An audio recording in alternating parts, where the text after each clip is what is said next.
बाबा रामदेव ने दवाई निकाल दी है कोरोना वायरस की।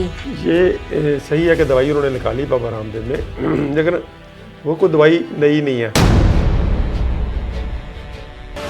आयुष मंत्रालय ने इस दवाई पर अभी फिलहाल रोक लगा दी है कि ये फार्मा कंपनियों का प्रेशर के अंडर ही आयुष मंत्रालय ने रोक लगाई है और उसे इसके रोक लगाने का कोई आधार बनता नहीं है। अगर ये दवाई पॉपुलर हो जाएगी तो कौन वैक्सीनेशन लगवाएगा? बाबा रामदेव पुरानी दवाइयों को ही वो लेकर के आए हैं, तो ये इतनी देर तक क्यों सोए बैठे रहे? ये बहुत पहले से उनको बोलना चाहिए था कि जो लोग आयुर्वेद यूज करेंगे या योगा यूज करेंगे कर लो, अगर नहीं करना चाहते तो ठीक है, मेरी दवाई अवेलेबल है। स्वामी रामदेव की दवाई अगर पॉपुलर हो जाती है, कल को जो कंपलसरी वैक्सीनेशन आनी है, जो पुलिस की मदद से आपके घरों में जा के वो ज़बरदस्ती आपको वैक्सीनेशन लगाई जानी है, तो उससे तो कम से कम बचेंगे। नमस्कार, D5 चैनल हिंदी देख रहे दर्शकों का मैं वंदना स्वागत करती हूँ। आज एक बार फिर हमारे स्टूडियो में आए हुए हैं डॉक्टर अमर सिंह आज़ाद जी। डॉक्टर आज़ाद, आपका बहुत बहुत स्वागत है। सभी श्रोताओं को नमस्कार जी। डॉक्टर आज़ाद, बाबा रामदेव ने दवाई निकाल दी है कोरोना वायरस की। आयुष मंत्रालय ने इस दवाई पर अभी फिलहाल रोक लगा दी है, तो क्या ये सही है? ये सही है कि दवाई उन्होंने निकाली बाबा रामदेव ने, लेकिन वो कोई दवाई नई नहीं है। पहली बात तो उसमें जो किट है, कोरोना की किट बनाई उन्होंने, उसमें 2 दवाइयाँ तो पुरानी हैं। अन्नू तेल इज़ वेरी ओल्ड, बहुत पुराना है और बहुत कंपनियों का है। और स्वास्थ्यहारी जो उनका सिरप है, पीने वाली दवाई है खांसी की या उसकी चेस्ट ब्लॉकेज की, वो भी बहुत पुरानी है बाबा रामदेव की। तो ये दोनों दवाइयाँ बहुत अच्छी दवाइयाँ हैं, मैंने अपने पेशेंट्स पे भी कई बार यूज़ की हैं। तो अच्छी यूज़फुल दवाइयाँ हैं और अच्छा रिलीफ मिलता है इससे। और तीसरी उन्होंने जो गोली बनाई है, उसमें भी कोई नई दवाई नहीं है, वो एक फॉर्मुलेशन नहीं है, तो किट की शक्ल में उन्होंने दे दिया है, जिसकी प्राइस उन्होंने एक किट की रखी है 535 रुपये। तो उस हिसाब से दवाई हर्बल की अगर रेडीमेड लेनी हो तो प्राइस कोई ज़्यादा नहीं है।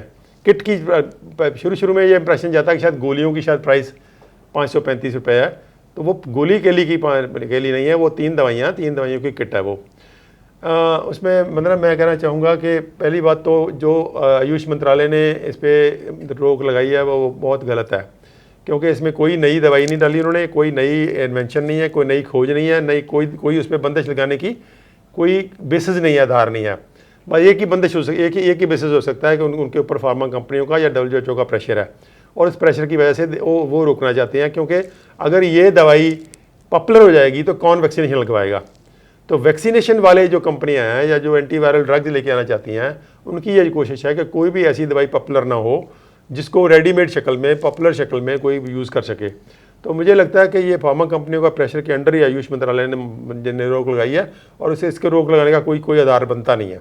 आयुष मंत्रालय खुद आयुर्वेद को प्रमोट करता है, आयुर्वेद का ही है आयुष मंत्रालय। तो क्या आयुष मंत्रालय ये चाहता है कि जो वैक्सीनेशन फॉरेन से है वो आए और वो चिप वाला वैक्सीनेशन आए और सबको वैक्सीनेशन लगे? हाँ बिल्कुल, ये लगता तो यही है, क्योंकि अदरवाइज तो कोई बेसिस होना नहीं चाहिए।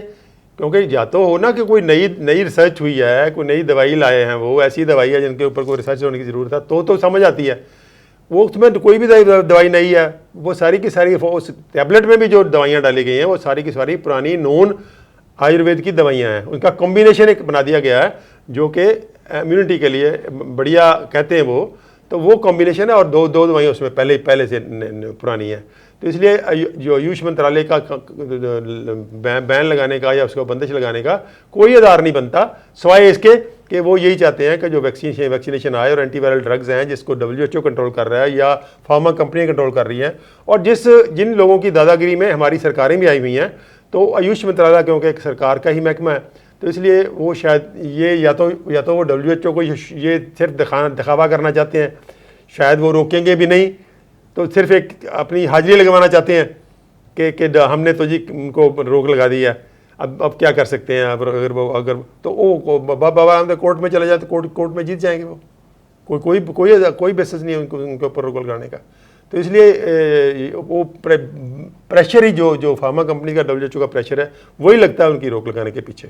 बाबा रामदेव के पास ये दवाइयाँ पुरानी थी, तो पुरानी दवाइयों को ही वो लेकर के आए हैं, तो ये इतनी देर तक क्यों सोए बैठे रहे? ये जल्दी क्यों नहीं लेकर के आए? क्या इन पे भी कोई प्रेशर था? बिल्कुल ये इनको मुझे भी ये बात आपकी सही लगती है कि ये बहुत पहले से उनको बोलना चाहिए था, क्योंकि वो बहुत पहले से बोल रहे थे कि जो लोग आयुर्वेद यूज़ करेंगे या योगा यूज़ करेंगे उनको कोई इन्फेक्शन कोई कुछ नहीं कह सकती। वो HIV तक और सभी बीमारियों में ये क्लेम करते रहे और सालों से कर रहे हैं, और मुझे ये उनकी बात ठीक सही लगती थी, क्योंकि मैं भी बाबा रामदेव को बहुत सालों से फॉलो कर रहा हूँ। जब से वो प्रोमिनेंस में आए तब से मैं उनको फॉलो कर रहा हूँ, और मुझे लगता है कि जब वो पहली बार टीवी पे बोलने लगे थे तब सबसे मैं उनको फॉलो करता हूँ। तो मैं उनका सबसे बड़ा फ़ैन रहा हूँ इस बात में कि उन लोगों ने जो एलोपैथी की अनएथिकल और इमोरल टाइप की प्रैक्टिस है या रूटीन्स हैं उनको चैलेंज करने वाला एक व्यक्ति को खड़ा हुआ हिंदुस्तान में, जिसका कि अभी वर्ल्ड वाइड इन्फ्लुएंस है। तो ये बहुत बढ़िया बात उन्होंने की है। मैं समझता हूँ कि स्वामी रामदेव की बहुत बड़ी देन है कि उन्होंने आयुर्वेद को और योग को गलियों में ले आए। वो जो बहुत मिस्टिफाइड था योगा और आयुर्वेद, जो बहुत कम लोगों के पास था, वो स्वामी रामदेव की वजह से वो बहुत पॉपुलर हुआ, बहुत उसकी सेल बढ़ी और बहुत लोग उसके फ़ैन हुए, और मैं भी उसका फ़ैन रहा हूँ और आज भी मैं इस बात का फ़ैन हूँ कि योगा और आयुर्वेद का कम्बिनेशन है, बहुत बढ़िया कम्बिनेशन है। हालांकि बाबा रामदेव की बहुत सारी बातें हैं जो उन्होंने कमर्शलाइजेशन की है, उसको मैं अब ठीक नहीं समझता, क्योंकि उन्होंने ज़रूरत से ज़्यादा कमर्शलाइज़ की है। तो जो कमर्शलाइजेशन है वो शायद कहीं ना कहीं इनको करने की ज़रूरत नहीं थी। इनको अपना जो इमेज था वो वही रखना चाहिए था, प्रो पीपल और प्रो नेचर। तो अभी जैसे ये दवाइयाँ हैं, मान लीजिए इस दवाइयों में बाबा रामदेव को पहले ये कहना चाहिए था कि इसमें ये इंग्रेडिएंट हैं, आप घर में काढ़ा बनाओ और पी लो। कोई ज़रूरी थोड़ा कि आप बाबा रामदेव की दवाइयाँ खरीदनी हैं। अगर वो उसके मार्केट में आपके घर में कम से कम भी 10-12 होम रेमडीज़ पड़ी हैं, जो आप जिसका काढ़ा बना के या जिसको वैसे यूज़ करोगे तो आपको कोरोना वायरस कुछ नहीं कह सकती, क्योंकि कोरोना वायरस कोई खास इन्फेक्शन नहीं है, ऑर्डिनरी फ्लू है ये। ऑर्डिनरी फ्लू में पहले भी लोग वो काढ़े यूज़ करते थे, दवाइयाँ यूज़ करते थे, और अब भी करेंगे तो कुछ नहीं बिगड़ेगा, ना कोई भी मौत नहीं होगी। और अब भी बाबा रामदेव को यही कहना चाहिए था कि आप घर में यूज़ करना चाहते हो तो कर लो, अगर नहीं करना चाहते तो ठीक है, मेरी दवाई अवेलेबल है। बाबा रामदेव की दवाइयाँ बहुत पुरानी हैं और आप बता रहे हैं कि काढ़े बना के पीने से ये ठीक हो जाता है कोरोना, तो क्या घर में सब चीज़ अवेलेबल है? इसके अलावा और किन चीज़ों का ध्यान रखना चाहिए, या कौन सी चीज़ें घर में अवेलेबल हैं जिनका हम यूज़ कर सकते हैं? हाँ, मतलब ये बहुत सिंपल सी चीज़ें हैं, बड़ी सिंपल सी चीज़ें हैं। मान लीजिए सबसे पहले तो फूड का ख्याल रखना ज़रूरी है कि अगर हम खाना हेल्दी खाएं तो वैसे ही हमारी बॉडी इतनी इम्यून हो जाती है, हमारी इम्यूनिटी इतनी स्ट्रांग हो जाती है कि किसी भी दवाई की ज़रूरत नहीं है हमको। जैसे मान लीजिए हम रॉ खाएं, विटामिन C रिच फूड्स खाएं और रॉ खाएं, मान लीजिए आधा हम रॉ कर दें, अपना कच्चा खाएं, और उसमें पर्टिकुलरली जब बीमार हो गए तो जूसेस लें या काढ़े लें या नारियल पानी लें और सॉलिड फूड बंद कर दें, तो हमारी इम्यूनिटी एकदम से बूस्ट होती है। कोई इम्यूनिटी बढ़ने में कोई ज़्यादा टाइम नहीं लगता। अगर आज आप अच्छा खाना खाना शुरू कर दो तो आज ही आपकी इम्यूनिटी इतनी बढ़िया हो जाएगी कि आपका कोई वायरस कुछ नहीं बिगाड़ सकती। तो इसलिए सबसे पहले तो खाना है। खाना अगर अच्छा खा लिया हमने तो आपका 50% से ज़्यादा काम तो ये हो गया। बाकी जो 50% है वो आपका हेल्दी लाइफस्टाइल है। मान लीजिए धूप में जाना एक बात है, अब धूप में जाएंगे तो आपकी इम्यूनिटी बढ़ेगी। धूप में जाना एक बहुत बढ़िया इम्यूनिटी बूस्टर है। दूसरी बात होगी फ्रेश हवा में जाएंगे, जहाँ पे प्लांटेशन लगी हुई है, ट्रीज़ लगे हुए हैं, पार्क है कोई, तो वहाँ पे जाएंगे तो और बढ़िया इम्यूनिटी बढ़ेगी। तो आप अगर उसके अलावा कितनी होम रेमडीज़ है, मान लीजिए काली मिर्ची है, जीरा है, हल्दी है, लहसुन है, और आपका तुलसी है आपका, और एलोवेरा है, तो कितनी ज़्यादा आपका जो पुराने वाला होता था दुशांदा, बनक्शा, और उसके साथ जो जड़ी बूटियाँ हैं, मुलट्ठी है, दालचीनी है, बड़ी इलायची है, छोटी इलायची, तो कम से कम भी 15-20 किस्म की ऐसी जड़ी बूटियाँ हैं जो आपके आसपास में पड़ी हैं। उनमें से कोई 5-7 सारी की सारी यूज़ करने को ज़रूरी नहीं है, उसमें कोई भी 5-7 हम यूज़ कर लेंगे, काढ़े की शक्ल में यूज़ कर लें, मुंह में रख के उसको च्यू कर लें, या उसका रात को भिगो करके पानी पी लें, या जिस भी शक्ल में वो यूज़ हो सकती है, चाय की शक्ल में, या तो वो अगर यूज़ कर लेंगे हम तो हमको कोई वायरस हमारा कुछ नहीं बिगाड़ सकती।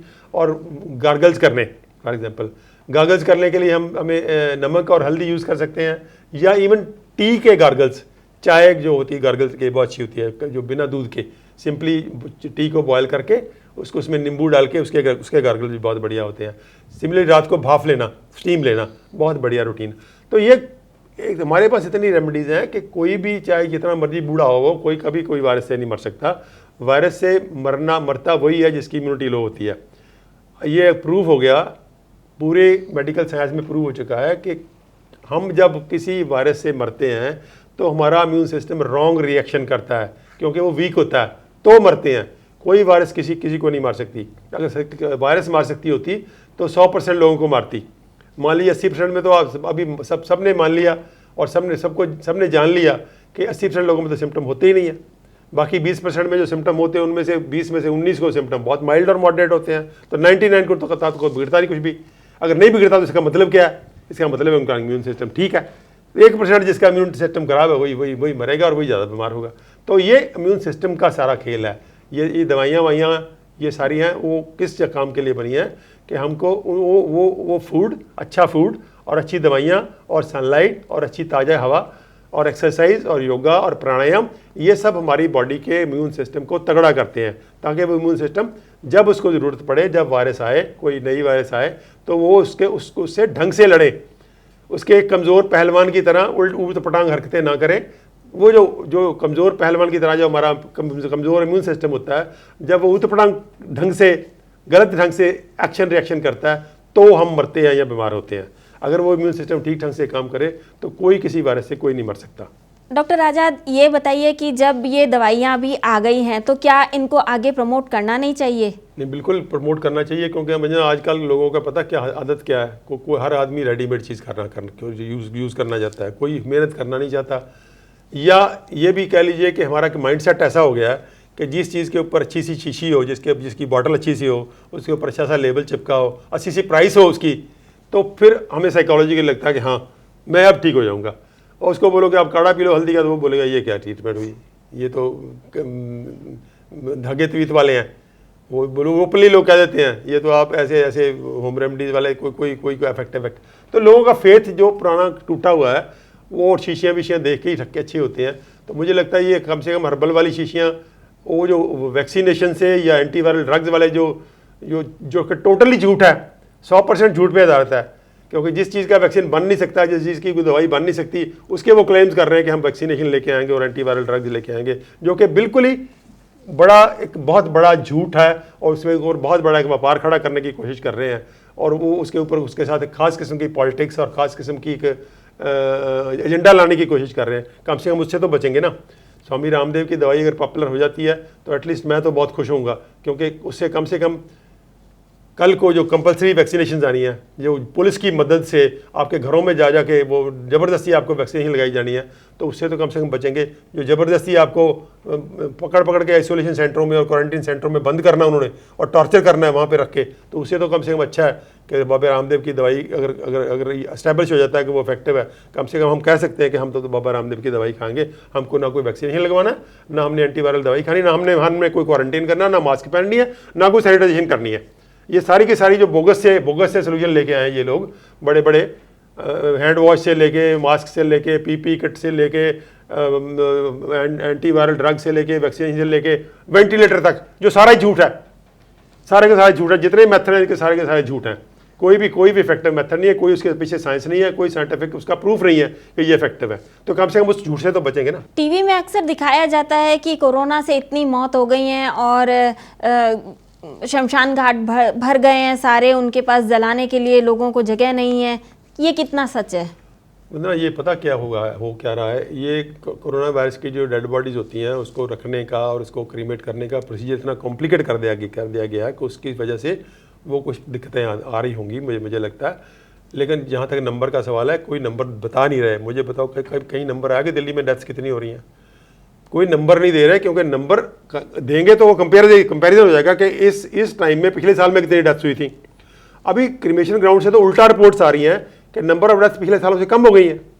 पंजाब के पूरे हर गांव से रिपोर्ट ये आ रही है कि नंबर ऑफ डेथ्स, वो जो क्रिमेशन ग्राउंड वाले से जाके पूछो कि आपके पास उसका रजिस्टर देख के खुद दिखा देगा आपको कि पिछले साल में 10 आई थी, इस पीरियड में अभी 5 आई हैं। तो ये कोई ऐसा प्रूफ ही नहीं है। वो जो मीडिया बोल देता है हम लोग मान लेते हैं। वो मीडिया तुला हुआ है खास किस्म की इन्फॉर्मेशन देने के लिए, खास किस्म का एजेंडा लागू करने के लिए, उसके बेंट अपॉन है। तो वो मीडिया की दी हुई रिपोर्टें हैं, उनको मुझे नहीं लगता कि ऐसे मान लेना चाहिए। हमको उसको ऑथेंटिकेट करना चाहिए और उस पर क्वेश्चन उठाने चाहिए। जिस तरह से आयुष मंत्रालय बाबा रामदेव की आयुर्वेद की दवा को रोक रहा है, रोक लगाई है, क्या उस तरह से आयुष मंत्रालय जो WHO वैक्सीनेशन लेके आएगा या अमेरिका से जो वैक्सीनेशन आएगा उस पे रोक लगाएगा? आयुष मंत्रालय का कोई पावर नहीं है। आयुष मंत्रालय बहुत छोटा सा मंत्रालय है और उसके पास कोई ऐसी पावर नहीं है। WHO को रोक लगाने के लिए सेंट्रल गवर्नमेंट के पास भी मुझे लगता है पावर नहीं है। सेंट्रल गवर्नमेंट इतनी बंधी हुई है, सेंट्रल गवर्नमेंट के मिनिस्टर इतने बंधे हुए हैं कि वो भी अगर रोक लगाएंगे तो उनके ऊपर बहुत पॉलिटिकल बंदिशें लगेंगी।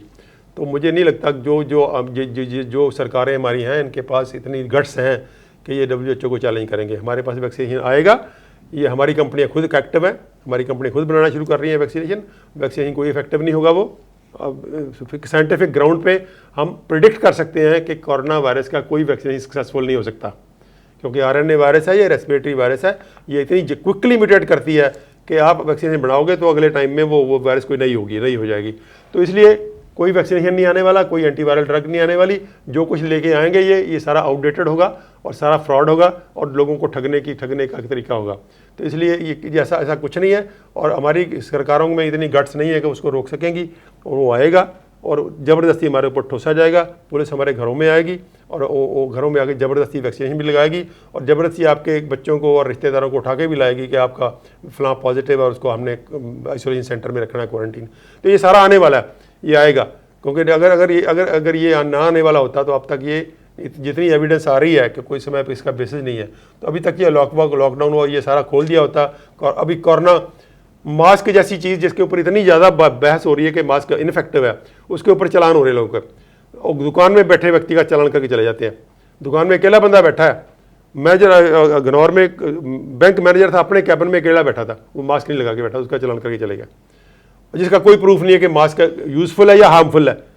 अभी इसका कोई प्रूफ नहीं है, उल्टा हार्म वाली स्टडीज़ ज़्यादा हैं कि हार्म होती है। लेकिन उसके लिए आप देखिए कि पुलिस एक्शन कर रही है, सिटीजन को हैरेस किया जा रहा है, पीटा जा रहा है कि आप मास्क के बिना क्यों फिर रहे हो। तो ये सारा कुछ होने वाला आने वाले समय में। आप ज़बरदस्ती वैक्सीनेशन भी लगेगी, ज़बरदस्ती आपके घर में भी आएंगे, आपके बच्चों को और आपके रिश्तेदारों को उठा के ले जाएंगे कि हमको इनको 14 दिन के लिए, महीने के लिए क्वारंटीन करना। ये सारा कुछ होगा और हमारी सरकारों के पास मुझे नहीं लगता इतनी गट्स है कि उसको रोक पाएंगी। तो क्या इसको रोकने का कोई तरीका नहीं है? इसको रोकने का तरीका तो लोग ही हैं। लोग कॉन्शियस होंगे तो रोक लेंगे, क्यों नहीं रोक लेंगे। और अल्टीमेटली तो अल्टीमेट पावर तो लोग ही होते हैं। जो चेतन होंगे लोग और ऑर्गेनाइज होंगे तो रोकेंगे, क्यों नहीं रोकेंगे। ऐसा तो दुनिया में कभी कोई डिक्टेटर बना नहीं है, ऐसा तो कोई जालिम आया नहीं जिसको कोई रोक ना सका। आप इतिहास चला के देखिए, लोग ठीक है, बहुत लोगों ने मारा लोगों को, बहुत किलिंग्स हुई, लेकिन उसके बावजूद भी अल्टीमेटली वो जो डिक्टेटर होता है या जो भी जुल्म करने वाला होता है वो हमेशा हारता है। झूठ हमेशा हारता है, जालिम हमेशा हारता है। वो इस बार भी हारेगा, लेकिन कोशिश जरूर करेंगे सब कुछ करने की, लेकिन अल्टीमेटली हारेंगे। कभी झूठ जीतता नहीं है, झूठ की कभी जीत आज तक नहीं हुई, हमारा इतिहास गवाह पड़ा है। और जो झूठ से लड़ने वाले लोग होते हैं वो टाइम टू टाइम बनते रहते हैं। भगत सिंह भी पैदा होते हैं, गुरु गोबिंद सिंह भी पैदा होते हैं, शिवाजी भी पैदा होते हैं। तो ये पैदा होते रहे हैं और रद्द होते रहेंगे और अब भी होंगे, और उसको इस चीज़ को रोकेंगे और जुल्म को भी रोकेंगे और जालिम को भी रोकेंगे। डॉक्टर आज़ाद, आपने बहुत ही महत्वपूर्ण बातें बताई, आपने बहुत लोगों को आगे ज्ञान देने की कोशिश करी है। अब देखना यह है कि लोग कितना सचेत होते हैं। डॉक्टर आज़ाद, आपका बहुत बहुत धन्यवाद। अगले एपिसोड में आपसे फिर मुलाकात होगी, तब तक के लिए नमस्कार।